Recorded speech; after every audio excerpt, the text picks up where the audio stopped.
ശ്രീ സജി നന്ദിയാട്ട്, താങ്കൾ ശാരദക്കുട്ടിയുടെ Facebook post കണ്ടിരുന്നു. അതിൽ അവർ വളരെ വ്യക്തമായി പറയുന്നുണ്ട് മുതിർന്ന നടന്മാർ മാറി നിൽക്കണം, യുവ നടന്മാർ മുന്നോട്ട് വരണമെന്ന്. താങ്കൾ ആ അഭിപ്രായത്തോട് യോജിക്കുന്നുണ്ടോ?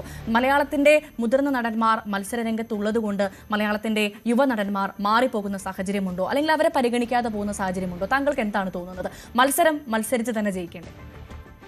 അല്ല, ലാസ്റ്റ് പറഞ്ഞ വാചകത്തോടെ എനിക്ക് യോജിപ്പ്. മത്സരിച്ച് ജയിക്കണം. ഈ മുതിർന്ന നടന്മാർ എന്തിനു മാറി നിൽക്കണമെന്ന് എനിക്ക് മനസ്സിലായില്ല. കാരണം എന്താണ്? അപ്പോ വരുന്ന യുവ താരങ്ങൾക്ക് അവർ പ്രചോദനമാകണം. എന്തുകൊണ്ടാണ് അവർക്ക് അവാർഡ് ലഭിച്ചത്? അവരുടെ ഡെഡിക്കേഷൻ എന്താണ്? സമർപ്പണം എന്താണ്? അവർ ആ കഥാപാത്രത്തിൽ എത്രമാത്രം ഇഴകിച്ചേർന്നിട്ടുണ്ട്? ആ കഥാപാത്രം കഥയും തിരഞ്ഞെടുക്കുന്നതിൽ അവർ കാണിച്ച ശുഷ്കാന്തി, അവരുടെ ആ പവർ, ഡിസ്ക്രിമിനേറ്റിംഗ് പവർ, അവര് ആ കഥാപാത്രത്തിന് വേണ്ടി ചെയ്ത ത്യാഗം, അവരാ കഥാപാത്രമായി മാറാൻ ചെയ്ത ആ ഇഴകി ചേർന്ന അവരുടെ ആ ഒരു ഡെഡിക്കേഷൻ. അല്ലാതെ മോഹൻലാലോ മമ്മൂട്ടിയോ വന്നിട്ട് അയ്യോ ഞങ്ങൾക്കൊരു അവാർഡ് തരണേ എന്ന് ആരോടെങ്കിലും പറഞ്ഞു നിങ്ങൾക്ക് കേൾക്കാമോ? ഇതിൽ പറയുമോ? അങ്ങനെ ഒരു നടന്മാർ പറയുമോ? അത് ജൂറിയാ തീരുമാനിക്കുന്നത്. ജൂറി എങ്ങനെയാണ് തീരുമാനിക്കുന്നത്? അവിടെയാണ് പ്രശ്നം. ജൂറി തീരുമാനിക്കുന്നത് രാഷ്ട്രീയ അടിസ്ഥാനത്തിലല്ലല്ലോ. ജൂറി തീരുമാനിക്കുന്നത് തങ്ങളുടെ മുമ്പിൽ വരുന്ന ചിത്രങ്ങൾ അവർ വിലയിരുത്തി അത് പല തട്ടിൽ കണ്ട് അതിലെ മുഴുവൻ കാര്യങ്ങളും ഒരു സിനിമ എന്ന് പറഞ്ഞ മാധ്യമത്തിന്റെ അതിനെ ഇഴകീറി പരിശോധിച്ചിട്ടാണ് ആ പടത്തിന് അവാർഡ് കൊടുക്കുന്നത്. അല്ലേ? നമ്മൾ മനസ്സിലാക്കേണ്ട കാര്യം, നമ്മുടെ ധാരണ, പൊതുസമൂഹത്തിന്റെ ധാരണ എന്താണ്? വെറുതെ കുറെ സിനിമ വരുന്നു, വെറുതെ കുറെ അവാർഡ് കൊടുക്കുന്നു, മമ്മൂട്ടിയല്ല ഇരിക്കട്ടെ ഒരു അവാർഡ്, മോഹൻലാലല്ല ഇരിക്കട്ടെ ഒരു അവാർഡ് എന്ന് പറഞ്ഞ് കൊടുക്കുന്നു എന്നൊരു ധാരണ പൊതുവെ പറഞ്ഞു. അങ്ങനെയല്ല സത്യം. ഈ സിനിമകളുടെ ഏത് മേഖല, എഡിറ്റിംഗ് ആയാലും അതിന്റെ ഓരോ കൊറിയോഗ്രാഫി ആയാലും ഫോട്ടോഗ്രാഫി ആയാലും അതിന്റെ സംവിധാനമായാലും അതിന്റെ ഓരോ മികവുകളും ആ കഥാപാത്രവുമായി ഇഴകിച്ചേരുവാനായിട്ട് ആ വ്യക്തി, ആ നടൻ കാണിച്ച സമർപ്പണത്തിനാണ് അവാർഡ്. ഇവരെന്തിനാ മാറി നിൽക്കുന്നത്? എനിക്ക് മനസ്സിലായില്ല. അങ്ങനെയാണെങ്കിൽ പ്രധാനമന്ത്രി മാറി നിൽക്കണമെന്ന് പറയാൻ എന്തുകൊണ്ടാ? ഇന്ത്യയുടെ രാഷ്ട്രപതി മാറി നിൽക്കുന്നത് പറയാൻ പറ്റുമോ? അതല്ല, അവര് പരിചിതപ്രജ്ഞരായ ആൾക്കാരാണ്. Experience makes a man perfect എന്ന് പറഞ്ഞ പോലെ അവർ എക്സ്പീരിയൻസ് ഉള്ളവരാണ്. അപ്പൊ എന്താണ് നമുക്കുണ്ടാകുന്നത്? ഇൻസ്പിറേഷൻ ആണ്. മമ്മൂട്ടി, മോഹൻലാൽ പോലുള്ള കഥാപാത്രങ്ങൾ അവാർഡുകൾ ലഭിക്കുമ്പോൾ യുവതലമുറ അതിൽ നോക്കി പഠിക്കാനുണ്ട്. ഇതാ കണ്ടോ, ഞങ്ങളുടെ പൂർവികന്മാർ, മുൻഗാമികൾ ഇപ്പോഴും ഇത്ര പ്രായമായിട്ടും ഇതുപോലെ കഥാപാത്രത്തെ ഇത്ര ആവാഹിച്ച് അതിനോട് സമർപ്പിച്ച് കലയ്ക്ക് വേണ്ടി ജീവിതം സമർപ്പിക്കുന്നത് കണ്ടിട്ട് അത്ര ഒരു ഡെഡിക്കേഷൻ ഉള്ള തലമുറയെ വാർത്തെടുക്കുക എന്നതിൽ അവർ പ്രചോദനമാകുകയാണ്. അല്ല മറിച്ച് മമ്മൂട്ടിയുടെ ഒരു ഗ്രഡ്ജുണ്ട്, മോഹൻലാലിന്റെ എന്തൊരു ഗ്രഡ്ജുണ്ട്, എന്നാ പിന്നെ പോയ വഴിക്ക് ഒരു തട്ട് തട്ടിയേക്കാം എന്ന് പറയുന്നതോട് ഞാൻ ബഹുമാനിക്കുന്ന ആളാണ് ശാരദക്കുട്ടിയെ. അവരുമായി ബന്ധപ്പെട്ട അവരുടെ ലേഖനങ്ങൾ അവരെ ഫോളോ ചെയ്യുന്ന ആളാണ് ഞാൻ.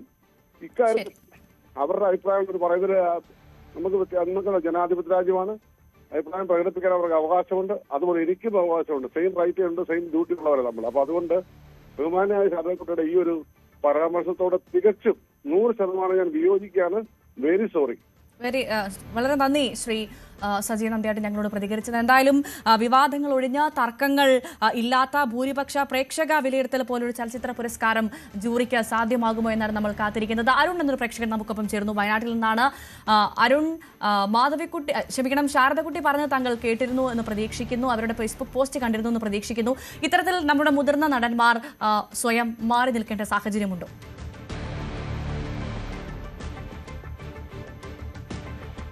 അരുൺ, കേൾക്കാമോ? യെസ്, ഹരികൃഷ്ണൻ നമുക്കൊപ്പം വിവരങ്ങളുമായി ചേരുന്നുണ്ട്. ഹരി, ഞാൻ പറഞ്ഞതുപോലെ തന്നെ ഈ വർഷം വിവാദങ്ങളില്ലാതെ പ്രേക്ഷകരുടെ അഭിപ്രായം, അല്ലെങ്കിൽ ഈ ഏറ്റവും പ്രധാനമായി ഈ ഭൂരിപക്ഷ പ്രേക്ഷക വിലയിരുത്തൽ കൂടിയുള്ള ഒരു പ്രഖ്യാപനമായിരിക്കുമോ ജൂറിയുടെ ഭാഗത്ത് നിന്ന് എന്നറിയാനാണ് നമ്മളൊക്കെ കാത്തിരിക്കുന്നത്. ഞാൻ നേരത്തെ പറഞ്ഞിരുന്നു, ഹരി തന്നെ സൂചിപ്പിച്ചൊരു കാര്യമുണ്ടായിരുന്നു, വിജയരാഘവന്റെ കാര്യം. അദ്ദേഹം പോലും മികച്ച നടനായി വന്നാൽ നമുക്ക് അത്ഭുതമില്ല, അത്രമാത്രം നമ്മളെ വെള്ളിത്തിരയിൽ അത്ഭുതപ്പെടുത്തിയ ഒരു മനുഷ്യനാണ്. അപ്പോൾ എന്തും പ്രതീക്ഷിക്കാം, എന്തും സംഭവിക്കാം, അല്ലേ ഹരി? ഇല്ല, കഴിഞ്ഞ നമ്മൾ കുറച്ച് വർഷങ്ങളായിട്ടുള്ള പുരസ്കാരങ്ങളുടെ പ്രഖ്യാപനങ്ങൾ കാണുമ്പോൾ പലപ്പോഴായി വിവാദങ്ങൾ ഒഴിഞ്ഞു നിൽക്കുന്ന ഒരു സാഹചര്യമാണ് നമ്മൾ കാണാറുള്ളത്. ദേശീയ ചലച്ചിത്ര പുരസ്കാരം പോലെയല്ല. സംസ്ഥാന ചലച്ചിത്ര പുരസ്കാരം പലപ്പോഴായി പ്രേക്ഷകരുടെ അഭിപ്രായത്തോട് കഴിഞ്ഞ കുറച്ച് വർഷങ്ങളായിട്ട് നമ്മളെടുത്ത് നോക്കിയാൽ ഏകദേശം ഒരു 4-5 വർഷമായിട്ട് പല അവാർഡ് കാറ്റഗറിയിലും നമ്മൾ പ്രതീക്ഷിക്കുന്ന പോലെ തന്നെയാണ് വരാറുള്ളത്. ഒരു ടഫ് കോമ്പറ്റീഷൻ ഉണ്ടാവാറുണ്ട്. പക്ഷെ ടഫ് കോമ്പറ്റീഷൻ ഉണ്ടെങ്കിൽ പോലും പ്രതീക്ഷിക്കുന്ന ആ ഒരു രീതിയിലേക്ക് അവർ അർഹരാണ് എന്ന് പ്രേക്ഷകർ തോന്നുന്ന രീതിയിലേക്കാണ് കാണാറുള്ളത്. കാരണം ഈ അവാർഡ് പ്രഖ്യാപനത്തിന് ശേഷം നമ്മൾ ഏറ്റവും കൂടുതൽ കാണുന്നത് സമൂഹ മാധ്യമങ്ങളിലെ ചർച്ചകളാണല്ലോ. ആ ചർച്ചകളിൽ ഏറ്റവും കൂടുതൽ ആളുകൾ അംഗീകരിക്കുന്നതും അനുകൂലിക്കുന്നതും ജൂറിയുടെ പ്രഖ്യാപനത്തോടു കൂടി തന്നെയാണ്. പക്ഷെ ഇത്തവണ ഒരു ടൈറ്റ് കോമ്പറ്റീഷൻ തന്നെയാണ് ഉള്ളത് എന്ന കാര്യത്തിൽ തർക്കമൊന്നുമില്ല. പ്രത്യേകിച്ച് ഈ നടന്റെ കാറ്റഗറിയിൽ മാത്രമല്ല. ഇപ്പൊ നമ്മൾ മമ്മൂട്ടിയുടെ കാര്യം പറയുമ്പോഴും അതിന്റെ ഒപ്പം ആസിഫ് അലിയുടെയും വിജയരാഘവന്റെയും ടൊവിനോയുടെയും പേരുകൾ നമ്മൾ കൂട്ടി വായിക്കുമ്പോൾ പോലും അതൊരു ടഫ് കോമ്പറ്റീഷൻ ആണെങ്കിൽ പോലും ഇത്തവണ എനിക്ക് ഏറ്റവും കൂടുതൽ എക്സൈറ്റ്മെന്റ് ആയിട്ട് തോന്നുന്നത് മികച്ച നടിക്കുള്ള ഒരു പുരസ്കാരം തന്നെയാണ്. കാരണം അതിന് ഒരു വലിയ കാറ്റഗറി, ഒരു വലിയ ഒരു നടിമാരുടെ നിര തന്നെ ഉണ്ട് എന്ന് വേണമെങ്കിൽ തന്നെ പറയാം. സ്റ്റാർട്ടിങ് ഫ്രം ജ്യോതിർമയി തൊട്ട് നമ്മളിപ്പോ ജ്യോതിർമയൊക്കെ വേണം ഏറ്റവും കൂടുതൽ മുൻപന്തിയിൽ നിൽക്കുന്ന കണ്ടന്റർ കൂടിയാണ് ഇത്തവണ. അതോടൊപ്പം തന്നെ ഇപ്പം നസ്രിയയുടെ കാര്യം പറയുന്നതിന്റെ ഒപ്പം തന്നെ all the imagine us light എന്ന സിനിമയുടെ കാൻ ഫിലിം ഫെസ്റ്റിവലില് ദിവ്യപ്രഭയും കനീകുൽഫയും അവിടെ പോയി മലയാള സിനിമയുടെ മറ്റു കൂട്ടിയത് നമ്മൾ കണ്ടതാണ്. അപ്പോൾ ഇവരുടെയും പ്രകടനം പ്രത്യേകിച്ച് അതെല്ലാം അവസാന മത്സരത്തിൽ നിൽക്കുമ്പോഴേക്കും അതൊരു വലിയ ടഫ് കോമ്പറ്റീഷൻ ആയിട്ട് മാറുമെന്ന കാര്യത്തിൽ തർക്കമൊന്നുമില്ല. പ്രത്യേകിച്ച് ആ ഒരു സാഹചര്യത്തിൽ നിൽക്കുമ്പോൾ ഏറ്റവും കൂടുതൽ എക്സൈറ്റ് ചെയ്യിക്കുന്ന ഒരു കാറ്റഗറി ഉണ്ടെങ്കിൽ അതും കൂടെ തന്നെയാണ്. പിന്നെ ഇപ്പൊ സൂചിപ്പിച്ച പോലെ തന്നെ വിജയരാഘവൻ പറഞ്ഞതുപോലെ തന്നെ അത് മികച്ച സഹനടനാകുമോ മികച്ച നടൻ കാറ്റഗറിയിലാണ് ഒരു തരത്തിലുള്ള സൂചനകളും ഇപ്പൊ പുറത്തു വരുന്നില്ല എന്നുള്ളതാണ് വാസ്തവം. പക്ഷെ എന്തിന്റെ അടിസ്ഥാനത്തിലാണ് എന്നുള്ള ഉർവശിയുടെ ആ ഒരു ചോദ്യത്തിന് വലിയ ഗ്രാഹം കൂട്ടുന്നത് തന്നെയായിരിക്കും ഇത്തവണത്തെ പുരസ്കാരത്തിൽ വിജയരാഘവന് അവാർഡ് കൊടുക്കുകയാണെങ്കിൽ അത് ഏത് കാറ്റഗറിയിൽ എന്തായാലും കലാപരമായും വാണിജ്യപരമായും ഒരേപോലെ മികവ് പുലർത്തുന്ന സിനിമകൾ മലയാളത്തിലുണ്ട്. അത്തരത്തിൽ നമുക്ക് മഞ്ഞുമൽ ബോയ്സ് തന്നെ നമുക്ക് ഉദാഹരണമാണ്. അത്തരത്തിലുള്ള സിനിമകൾ മുന്നോട്ട് വരട്ടെ. ആ സിനിമയുടെ അണിയറ പ്രവർത്തകർക്ക് പുരസ്കാരം ലഭിക്കട്ടെ. അക്കാര്യത്തിൽ സംശയമില്ല. ഒരു പ്രേക്ഷകൻ കൂടി നമുക്കൊപ്പം ചേരുന്നുണ്ട്. ജയകുമാർ അല്ലേ, അങ്ങനെയല്ലേ പേര്? ജയകുമാർ, എന്താണ് താങ്കൾക്ക് പറയാനുള്ളത്? ഇത്തരത്തിൽ മലയാളത്തിന്റെ മുതിർന്ന നടന്മാർ സ്വയം മാറി നിൽക്കേണ്ട സാഹചര്യമുണ്ടോ? അവർക്കൊപ്പം യുവനടന്മാരും അല്ലെങ്കിൽ യുവനടിമാരും മത്സരിച്ച് വിജയിക്കുകയല്ലേ വേണ്ടത്? തീർച്ചയായും അതാണ് വേണ്ടത്. ശരി, ശ്രീ ജയകുമാറിന്റെ അഭിപ്രായമാണ് കേട്ടത്. എന്തായാലും ഇന്ന് നമ്മൾ കാത്തിരിക്കുകയാണ് 3:30 വരെ. മലയാള സിനിമ കാത്തിരിക്കുകയാണ്. മലയാള സിനിമ ആരാധകർ ഒന്നടങ്കം കാത്തിരിക്കുകയാണ്. മലയാളത്തിന്റെ മികച്ച നടൻ 2024 മികച്ച നടൻ. ടൈറ്റ് കോമ്പറ്റീഷനാണ്, കാര്യത്തിൽ സംശയമില്ല. അപ്പോൾ ആ മത്സരിച്ച് ആര് വിജയിക്കും? മലയാളത്തിന്റെ യുവ നടനാണോ, മലയാളത്തിന്റെ മുതിർന്ന നമ്മുടെയൊക്കെ പ്രിയപ്പെട്ട മമ്മൂട്ടിയാണോ, നമ്മുടെയൊക്കെ പ്രിയപ്പെട്ട ആസിഫ് അലിയാണോ എന്നുള്ള കാര്യത്തിൽ നമ്മൾ കാത്തിരിക്കുകയാണ്. മലയാളത്തിന്റെ മികച്ച ചിത്രം ഏതെന്ന് കാത്തിരിക്കുകയാണ്. മലയാളത്തിന്റെ മികച്ച നടി ആരെന്ന് കാത്തിരിക്കുകയാണ്. എന്തായാലും എല്ലാ കാര്യത്തിലും ജൂറിക്ക് വലിയ സംശയമുണ്ട് എന്ന് തന്നെയാണ് ഏറ്റവും ഒടുവിൽ ലഭിക്കുന്ന അപ്ഡേറ്റ്. എന്തായാലും പ്രേക്ഷകർ ന്യൂസ് 8-നൊപ്പം തുടരുക.